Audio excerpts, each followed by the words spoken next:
I should have known the storm was coming the moment my husband stopped kissing me good morning. Most betrayals don't arrive like lightning. They seep in like humidity, slow, sticky, and impossible to ignore once it's too late. With Ethan, it began with the smallest shifts, early meetings that mysteriously duplicated. Phone calls he took on the balcony, whispering as if the walls had grown ears. His mother, Helena, suddenly becoming a constant presence in our lives, always appearing with that chilly smile she reserved for people she considered beneath the Sterlings. I told myself marriage had cycles, that businesses had pressure, that I was imagining things. But deep down, something colder lived inside me. A warning.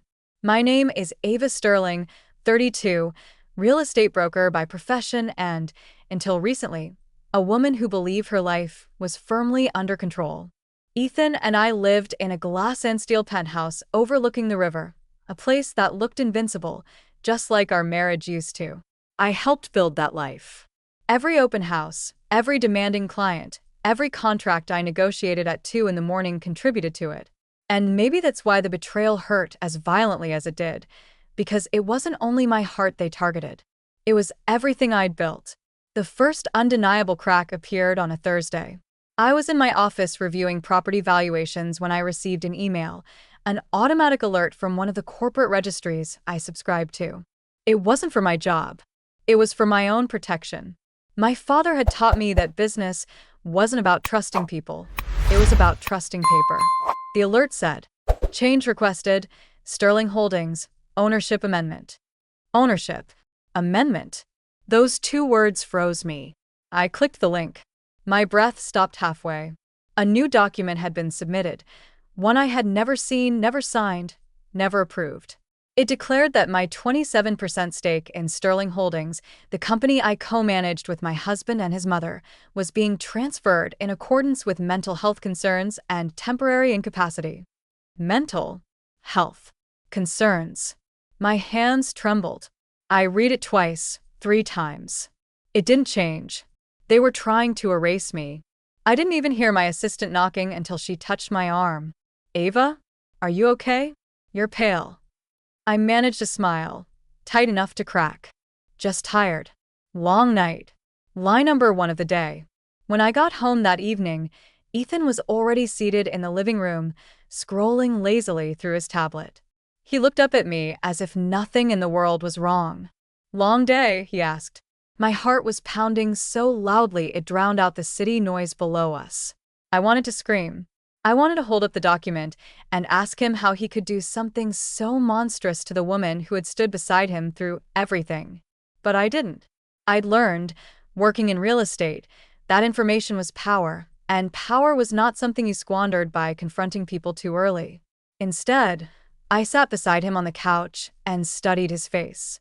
The man I married. The man plotting to strip me of everything. He didn't flinch. He didn't know I knew. Helena arrived 20 minutes later without warning, crisp suit, red lipstick, and a perfume so sharp it could slice glass. She greeted me like one might greet an employee, not a daughter-in-law. "Ava, dear, you look exhausted. Are you sleeping at all?" Her tone. The faux concern. It clicked instantly. She was the architect. Ethan was her obedient weapon. And they thought I was too naive to catch on. I excused myself, went to the bedroom, closed the door, and finally let myself breathe. Or tried to. Because once the adrenaline settled, a new emotion unfurled inside me, dark, calm, and strangely steady. It wasn't fear. It was fury. Cold, deliberate, surgical fury. If they wanted war, they should have known better than to underestimate a woman who built her life from scratch and learned every legal loophole real estate could teach her. They thought they were erasing me. They had no idea I was just beginning. I didn't sleep that night. Not really. I lay awake in the dark penthouse bedroom, watching the faint glow of the city crawl across the ceiling while my mind dissected every detail. Betrayal from a spouse was one thing. Betrayal with legal documents attached, that was a strategic operation. I needed information. By 7 in the morning, I was already at the office of my personal attorney, Marcus Hale. Marcus had been with me long before the Sterlings. He wasn't impressed by wealth or intimidated by powerful families. That's why I trusted him. He read the fraudulent documents in silence, jaw tightening. "Ava," he finally said, "this is not sloppily done. Whoever orchestrated this knew exactly what they were doing." "I know who did it," I replied. "I need to know how far they got." Marcus tapped the page. "They submitted this only as a preliminary change. It hasn't been approved. But the language here, mental instability, temporary incapacitation, that means they're building a case." A cold wave rolled through me. A case to have me removed from the company and potentially declared unfit to manage assets. I swallowed hard. They want everything. Marcus leaned back. "Helena Sterling is known for this kind of thing. She's done it before with former partners, with board members. She weaponizes the law the way others use knives." "And Ethan?" I asked quietly. Marcus gave me a sympathetic, almost pitying look. "If he signed this, he's fully complicit." My throat tightened. Complicit. My husband. But there was no time for heartbreak. Not anymore. I straightened. "What's our play?" Marcus studied me, then nodded at the steel in my voice. "We gather leverage. Evidence. Their motive is financial gain. Prove fraud, prove intent, and everything collapses on them." I exhaled. "Where do I start?" "Inside the company," Marcus said. "Someone had to prepare the paperwork and hide the initial drafts. People leave trails, especially when they think they're untouchable." He was right.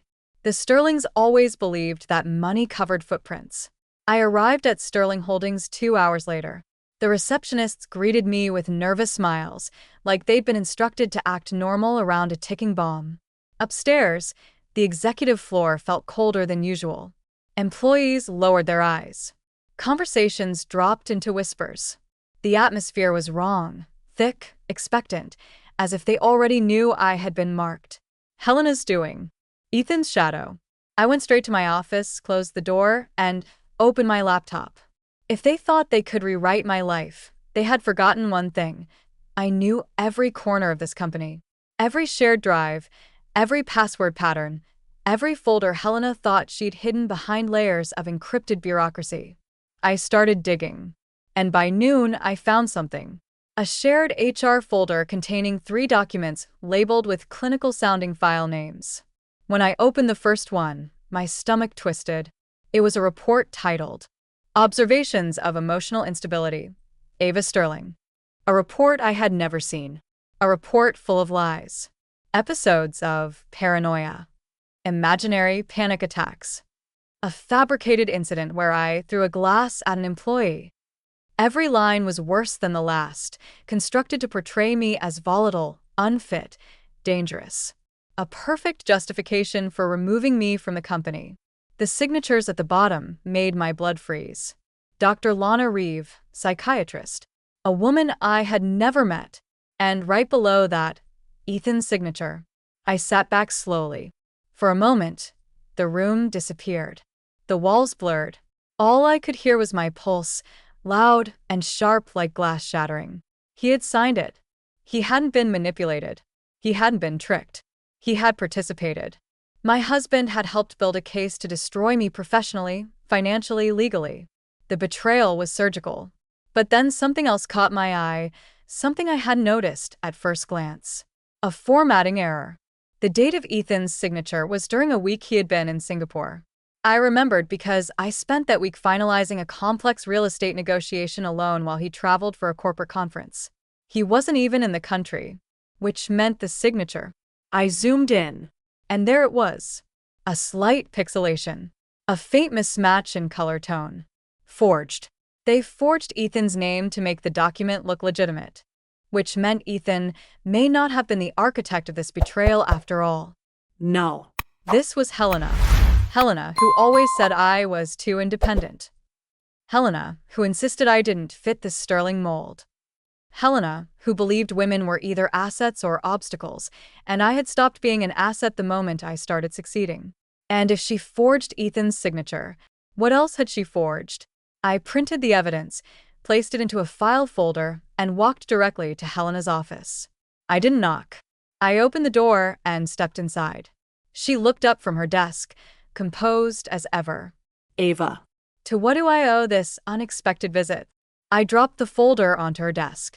She raised a brow, then flipped it open. Her expression didn't change, but her eyes did. A flicker of recognition. A flash of irritation. You've been busy, she said coolly. You forged Ethan's signature. She smiled. Such a dramatic word. Forged. It implies wrongdoing. It is wrongdoing. It's a correction, she countered. Ethan would have signed it if he had been available. I simply expedited the process. My jaw clenched. You're trying to remove me from the company. She folded her hands, tilting her head ever so slightly. My dear, you were never meant to be part of it. Ethan married you out of affection, not strategy. I tolerated it, but your involvement has become inconvenient. Inconvenient. Like I was a broken elevator or a delayed shipment. I leaned in. You're going to regret underestimating me. She laughed softly. You're emotional. That's precisely why the board will choose me over you. I stepped back, straightened, and smiled. A real one, not the polite mask she always wore. You made one mistake, Helena. And what is that? You assumed I wouldn't find the evidence. For the first time, she blinked. A single controlled blink, but it was enough. I turned and walked out of her office, feeling her stare burn into my back. She thought she could erase me. She had no idea she had just handed me everything I needed. That evening, Ethan came home late. His tie was loose, his hair slightly disheveled.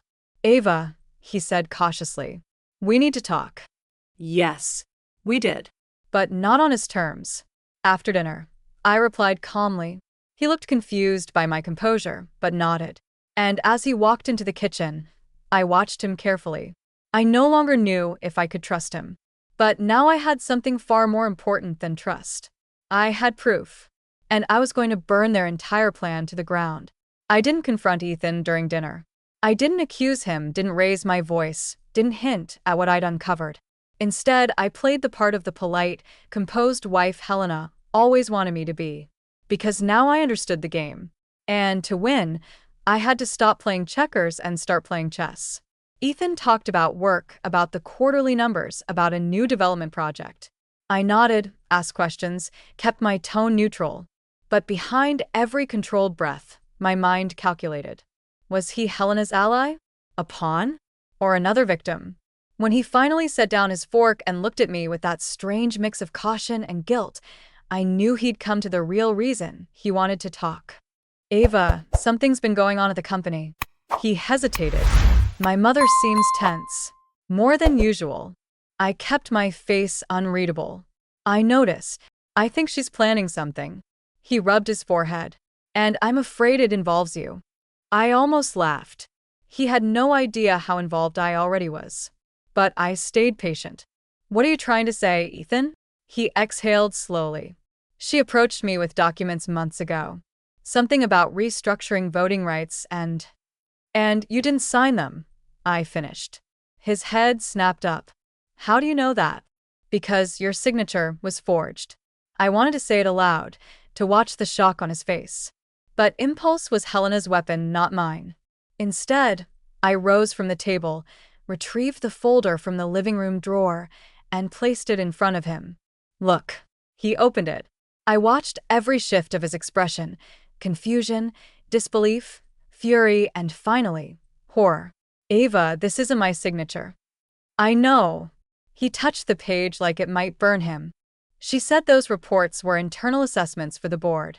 She said they weren't about you. They're entirely about me, I replied.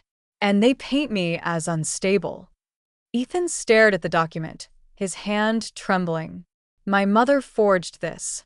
She must have hired Reeve. Ava, I swear I didn't. I believe you, I said calmly. But that doesn't undo what's already been set in motion. He pushed the papers away, disgusted. She crossed a line. She didn't cross it. I corrected. She bulldozed it and kept going. He stood abruptly and paced the room, running a hand through his hair. We need to confront her. No, my voice was firm.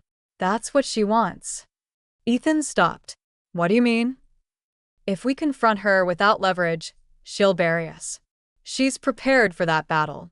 And she's been preparing longer than we realized. Ethan swallowed hard.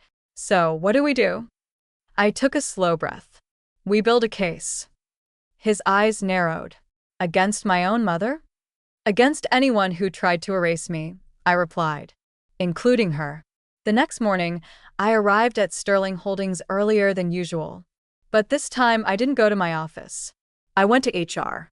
The HR director, a soft-spoken woman named Sabrina, nearly jumped out of her seat when she saw me.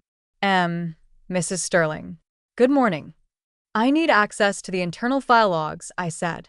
Every edit, every uploaded document, every system user timestamp for the past 6 months. Her eyes widened. Those are restricted. Not to a board member. She hesitated, torn between protocol and fear of Helena. I leaned closer. If you refuse, I'll have to formally request an audit. And you know what happens when auditors go through everything. Sabrina's face blanched.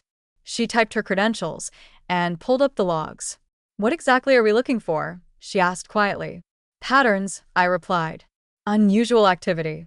Unauthorized access. Falsified timestamps. It took less than an hour to find what I needed. A hidden user profile, buried under layers of administrative permissions. One that didn't belong to any employee. The username, HS Admin Shadow. HS, Helena Sterling. Under that account, dozens of edits had been made. Psychiatric evaluations, legal drafts, internal complaints, board memos. All of them pointing to a single narrative. Ava Sterling unstable. Ava Sterling incapable. Ava Sterling a threat. Sabrina looked sick. This is illegal. Oh, it's far worse than illegal, I said. It's strategic character assassination. I downloaded every log, every modified file, every trace that could be tied back to Helena. Sabrina watched me, trembling. What will happen if she finds out I helped you? I paused. You didn't help me, I said. I accessed my own board-level permissions. You were simply present. She let out a shaky breath. Thank you. Don't thank me, I replied. Stay quiet. It's safer for you. By afternoon, I was in the company archive room, a place Helena never thought I'd visit. Employees rarely came down here, which made it the perfect place to hide things. And Helena had hidden plenty. Financial ledgers with altered numbers. Early drafts of the restructuring proposal. Confidential memos she never meant the board to see. But the crown jewel was locked inside a metal drawer labeled private. I pried it open, and there it was. A handwritten note, in Helena's cursive, outlining her plan to remove me, transfer my shares, and ensure control returns to the Sterling bloodline. It was dated 5 months before the first forged document appeared. I stared at the page for a long moment. This wasn't business. It was a purge. At 5 o'clock, Helena called for an emergency executive meeting. Ethan and I entered the boardroom together. Helena noticed. Her eyes hardened. The other board members sat, stiff and silent, sensing something volatile building in the air. Thank you for coming, Helena began. There have been concerns regarding the stability and performance of one of our executives. It is time we address them. I watched her closely. She expected me to panic, to react, to fall apart. Instead, I folded my hands and said nothing. Helena opened a folder, the same psychiatric report with a forged signature. She began to speak. But I interrupted. Before you proceed, I said evenly, I have a few documents to circulate. Helena's eyes flicked to me, surprise cracking through her composure for the first time. I handed out copies to every board member. The logs, the forged signature, the hidden user account, the handwritten note. Gasps echoed around the room. Helena paled. What is this? One of the board members demanded. Evidence, I replied, of a targeted smear campaign conducted by Helena Sterling to remove me illegally from the company. Helena slammed her hand on the table. This is outrageous. Is it? I slid the handwritten note toward her. Because this is your handwriting. Silence. Cold. Heavy. Unavoidable. Ethan spoke quietly, but his voice shook with betrayal. Mother, how could you do this? Helena's mask cracked. Just a fracture. But enough. This company belongs to the Sterlings, she hissed. Not to opportunists who marry in.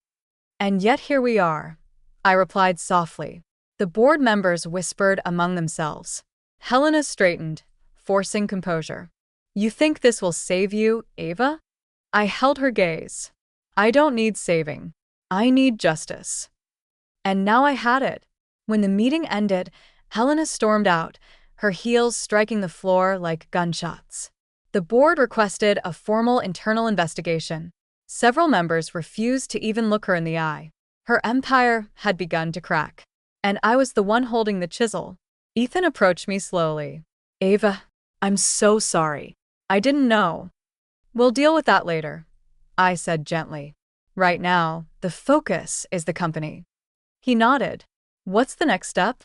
I exhaled, letting the weight of the day settle. The next step, I said, is to take back everything she tried to steal.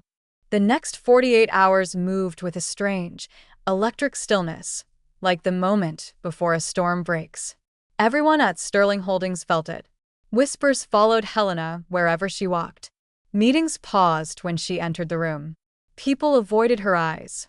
And for the first time since I married into this family, Helena Sterling was no longer feared. She was cornered. But cornered animals don't surrender. They attack. I knew she had one last move. I just didn't know when she would make it, which meant I needed to make mine first. On Monday morning, I arrived at the office before sunrise. Not in my usual press suit, but in something far more symbolic. My mother's navy blazer. A reminder of the woman who taught me never to let anyone erase my worth. By the time the city outside woke up, I had already called the corporate attorney, arranged a board vote, and prepared a legally binding motion that would change the structure of Sterling Holdings permanently. All I needed was timing. At 9:12 a.m., timing arrived, in the form of Helena Sterling, bursting into my office without knocking. She closed the door behind her with a slam. You think you've won? She hissed. I didn't stand. I didn't flinch. I simply looked at her the way one looks at a storm through a window, cautious, but no longer afraid. You forged my signature, I said. You fabricated reports. You built a narrative to destroy me. I protected this company, she snapped. From people like you. No, y correcta. You protected your ego. Her eyes flashed. You've embarrassed me in front of the board. Undermined my authority. Dragged my family through the mud. You did that, I replied calmly. I just turned on the lights. For a moment, the rage in her face melted into something far more revealing. Fear. I won't let you take this company from me, she whispered. You already lost it, I said. Her jaw clenched. Then I'll take you down with me. She stepped forward, and her hand reached into her coat pocket, and I froze. But instead of a weapon, she pulled out a document and threw it on my desk. My final offer, she spat. You resign quietly, surrender your shares, and I'll ensure the board doesn't press charges. Ich zerrte her. Then I smiled. Helena, I'm not resigning. Her voice dropped to a poisonous whisper. Then I will ruin you. You already tried, I said. So now it's my turn. I pressed the intercom button on my desk. Send them in. Helena's eyes widened, the first true crack of panic I'd seen. The door opened. Ethan walked in first. His face was pale, but his jaw was set with a kind of determined heartbreak. Behind him entered 2 board members, the corporate attorney, and the company's internal auditor. Helena stepped back as if the room had turned into a battlefield. What is this? She demanded. This, I said, rising at last, is the formal board review you triggered the moment you forged company documents. The auditor placed a thick binder on the desk. In our investigation, he said flatly, we uncovered multiple breaches of fiduciary duty, document tampering, unauthorized access to secured accounts, and acts of coercion toward at least 7 employees. Helena's face drained of color. These allegations are absurd. These documents, the attorney interrupted, are copies from your private files, retrieved from the archive room, including notes in your handwriting. She stared at me, pure hatred burning in her eyes. You went through my archives? They're the company's archives, I replied. Not yours. Ethan stepped forward. Mother, he said quietly, you left me with no choice. Helena looked at him, at her son, her golden child, as if he'd just stabbed her. You're siding with her? I'm siding with the truth, he said. She laughed, a sharp, bitter sound. You fools. None of you understand how business works. Oh, we understand perfectly, I said. Which is why I drafted a motion to restructure voting rights and appoint a new CEO immediately. Helena blinked. You wouldn't dare. The attorney handed her the document. I would, I said. The board members signed. Ethan signed. And finally, I added my own signature. Effective immediately, the attorney announced, Helena Sterling is suspended pending final review. Control of Sterling Holdings is transferred to acting CEO Ava Sterling. Silence swallowed the room. Helena stared at the paper with shaking hands, and for a brief, piercing moment, she looked smaller than I had ever seen her. You think this is over? She whispered. Yes, I said. Ido. Her eyes flicked up, furious, wounded, desperate. You have no idea what I'm capable of. Ido, he replied. And that's why you're no longer in power. Security arrived at the door. Mrs. Sterling, they said gently, please come with us. She didn't move. For a moment, I thought she might lunge at me. Her hand curled at her side like a claw ready to strike. But then she did something far more dangerous. She smiled. A cold, hollow smile. This company will destroy you, she said softly, just like it destroyed me. Then she turned and walked out, her heels echoing down the hall like a final funeral march. When the door closed, I finally exhaled. Ethan approached me slowly. Ava, I don't know how to fix everything that happened. You don't have to fix everything, I said. Just don't repeat it. He nodded, eyes glistening with shame and relief. We'll take this one step at a time, he said. If you want to. I didn't answer. Not yet. Right now, my focus was on something else, something bigger. Taking back my name, my power, my future. That evening, I stood alone in the penthouse, overlooking the city lights. For years, this view had made me feel small. Like I was living in someone else's world, someone else's story. Not anymore. My phone buzzed. A message from the corporate attorney. The board voted unanimously. Congratulations, CEO Sterling. I looked out over the glowing skyline and let the truth settle into my bones. They tried to erase me. They tried to bury me. They tried to rewrite the story without me. But in the end, I walked out with my name, my company, and a future bigger than anything they ever imagined for me. And Helena? She walked out with nothing. Because that's what happens when you try to destroy a woman who knows her worth. She becomes unstoppable.